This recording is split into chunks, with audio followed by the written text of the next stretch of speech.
Magandang araw mga kanego! Welcome to this very special episode of Filipino Mirror's online show, Startup, Now Na, Usapang Payaman, Online Tambayan.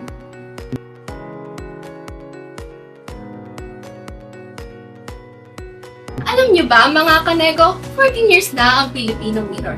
And as we celebrate 14 years of trust, impact, and commitment to integrity and excellence in business news and journalism, we reflect on our journey and embrace the responsibility of giving back to the community. sa loob na mahigit sa dekada, naging saksi tayo sa kung paano ang negosyo ay hindi lamang tungkol sa kita, kundi tungkol din sa pagtitiwala, pag-angat ng walang iniiwan, at pagbibigay ng pagkakataon at pag-asa sa iba. Kaya ngayong araw, samahan niyo kaming ipagdiwang ang 14th anniversary ng Filipino Mirror. Trust is not built overnight, pero kapag naitatag ito, naging pundasyon nito para sa mas malawak na paggawa. Sa loob ng 14 na taon, Filipino Mirror has been more than just a business newspaper. Nagiging tulay ito ng mga negosyo at komunidad para mag-abot ng impormasyon, maging inspirasyon at magpalawig ng koneksyon. Isang halimbawa nito ay ang DigiPlus Interactive Corporation. Through its social development arm, DigiPlus Foundation, it unveiled a 2 million pesos social investment package during the Bingo Plus Panagbenga Celebration Day. Ang kanilang initiatives ay nakatuon sa healthcare access, education, and indigenous livelihoods sa city. Patunay ito na ang negosyo ay pwedeng maging kasangkapan para sa pangmatagalang impact sa komunidad. Isa pang halimbawa ay ang Shell Pilipinas Corporation. Noong nagdiwang sila ng ika-108 taon sa industriya noong 2022, naglunsad sila ng isang promo to give back to their loyal customers gamit ang Shell Go Plus Points. Isa itong paraan sa pagkilala sa kanilang publiko at pagbabalik ng benepisyo sa komunidad na kanilang pinaglilingkuran.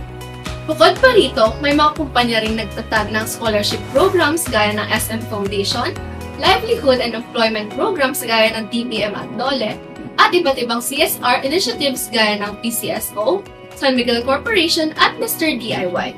Filipino Mirror is driven by the same purpose: to serve communities, to help uplift lives, and to spark ripples of trust that multiply outward. Our work is not just about reporting business growth, but about how growth can become a platform to reach more communities and uplift lives. Sa likod ng pag-unlad ng ekonomiya, may mga negosyong tahimik na tumutulong sa kapwa-negosyo.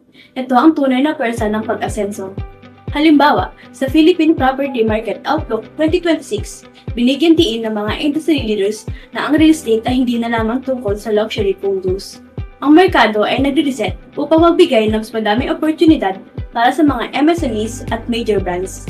Isang ecosystem kung saan parehong lumalago ang malaki at maliit na negosyo. Sa FinTech, pinaalala ng godfather ng Philippine Center for Entrepreneurship at founder ng Go Negosyo na si Jose Maria Concepcion III kung paano ang digitalization ay nagbibigay ng mas mabilis na access sa kapital para sa maliliit na negosyo. Para naman i-upskill ang mga local na MSMEs, nilunsad ng DTI katuwang ang BSP at BDO Foundation ang mga serya ng educational videos para palalimin ang kaalaman ng mga negosyante sa banking at finance. Sa logistics, nakipagtulungan sa DTI ang To-Go Group para palakasin ang supply chains ng MSMEs at maghatid ng logistic consultancy at advisory support sa kanila.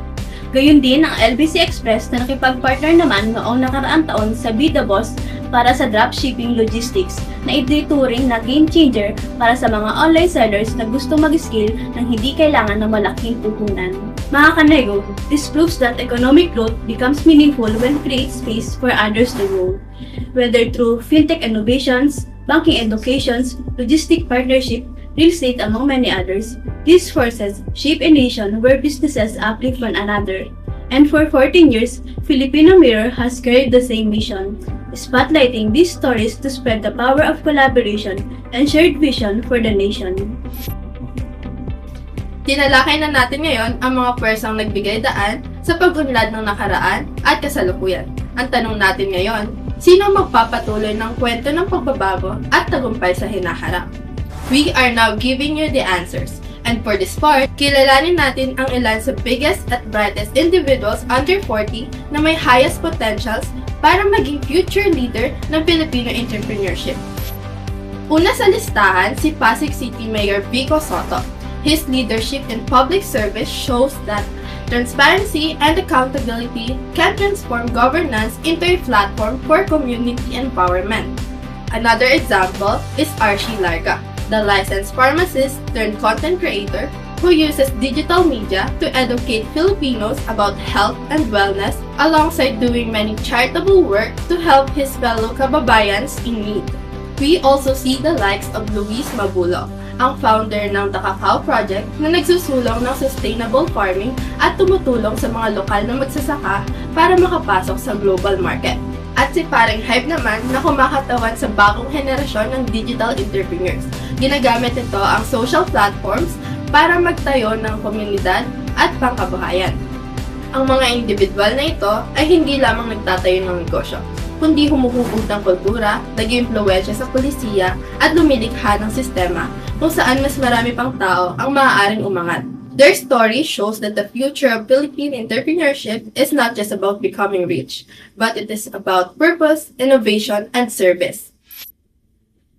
Sa loob ng 14 na taon, napatunayan ng Filipino Mirror na ang tunay na pagka-asenso ay hindi lamang para sa ilan. Sa bawat advertiser, partner at negosyong itinatampok, may kwento ng pagtulong, pagangat at pagbibigay ng pagkakataon. Ang konsepto ng aming anibersaryo ay hindi lamang pagbabalik ng kabutihan, kundi paglikha ng tuloy-tuloy na siklo ng pagtitiwala at pag-asa. Kapag ang isang negosyo ay tumulong, ang benepisyo ay hindi natapos doon. Ito ay nagiging inspirasyon para sa iba na tumulong din, hanggang sa ang buong komunidad ay sama-sama umasenso. Mga kanego, maraming salamat sa inyong suporta at sama-sama nating ipagdiwang ang 14 years ng Filipino Mirror at sama-sama rin tayong magpatuloy sa pag-unlad. Here's to the next 14 years, Forward. And always paying it forward. ako si Lenny. Ako si Trisha. At ako naman si Rihanna. Maraming salamat sa panonood sa natanging episode na ito. Marami pa tayong pagsasaluhang makabulang talakayan, kaya tutok lang sa mga susunod na episode ng aming show.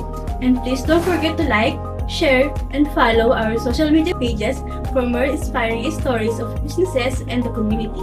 Hanggang sa muli mga kanego, ito ang Startup, Now na, Usapang Payaman Online Tambayan.